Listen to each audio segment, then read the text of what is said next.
प्रिय बच्चों नमस्ते।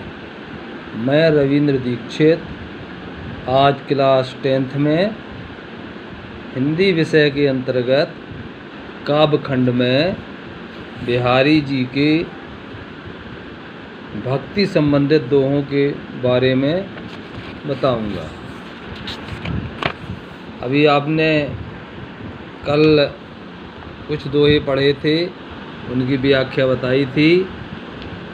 अगला दोहा है, या अनुरागी चित्त की गत समझे नहीं कोई, ज्यों ज्यों बूढ़े श्याम रंग त्यों त्यों उज्ज्वल होए। यहाँ पर बिहारी जी ने अनुरागी का मतलब प्रेमी, गति मानी चले, चित्त मानी मन, बूढ़े का शब्द है, बूढ़े शब्द का अर्थ है डूबता है, श्याम शब्द का है काला भी होता है और श्री कृष्ण भी होता है।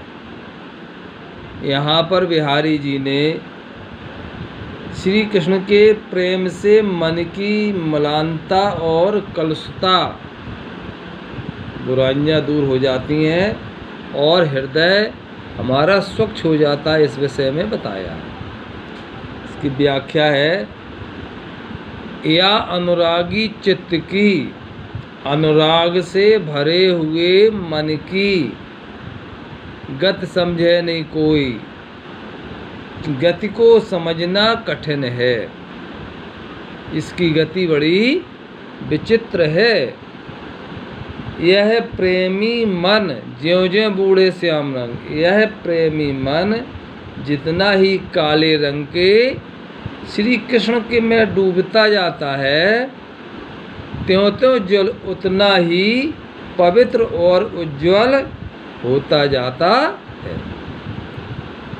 अगला, तो लग या मन सदन में हर आवे के बाट, बिकट जटे जो लग निपट, वो खुटे न कपट कपाट।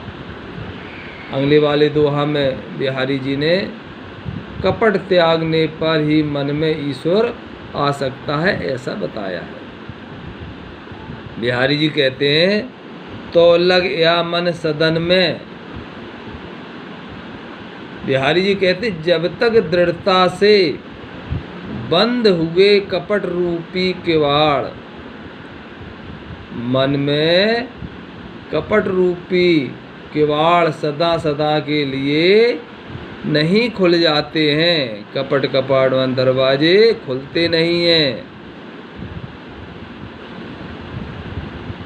तब तक इस मन रूपी घर में भगवान किस रास्ते से आए।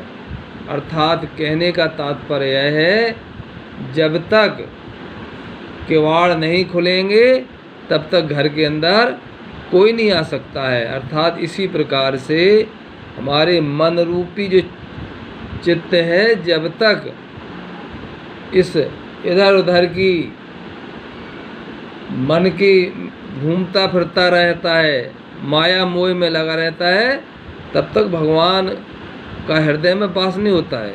जब तक इस माया मोह ईर्षा द्वेष इससे दूर होंगे, तभी आपके हृदय में भगवान का वास हो सकता है। जगत जनायो जिह सकल सो हर जानो नाय, जो आँखन सब देख वो आँख न देखी जाए। अगले वाले दोहे में बिहारी जी ने कहा है कि भक्ति को प्रेरणा देते हुए कहते हैं, तू ईश्वर को जान ले कैसे। जगत जनायो जे सकल सो हर जानो नाय, जिस ईश्वर ने इस संपूर्ण जगत का ज्ञान कराया, इस संसार के बारे में बताया, उसी हर को नहीं जाना। तुमने उसी भगवान को नहीं जाना। इस प्रकृति की जितनी भी वस्तुएं सब ईश्वर द्वारा निर्मित है, माने उस ईश्वर को नहीं जान पाया जिस ईश्वर ने सारे संसार की रचना की। उसी प्रकार से जैसे आँखों से हम सब कुछ देख लेते हैं, पर अपनी आँख न देखी जाए, पर अपनी आँख को हम स्वयं नहीं देख पाते हैं। उसी प्रकार से सारे संसार को तो जानते हैं, लेकिन संसार को बनाने वाले ईश्वर को नहीं जान पाते। जप माला छापा तिलक सरे न एक काम, मन कांचे नाचे वृथा सांचे रांचे राम। अगला दोहा जो अंतिम है इनका भक्ति से संबंधित, भक्ति के मार्ग में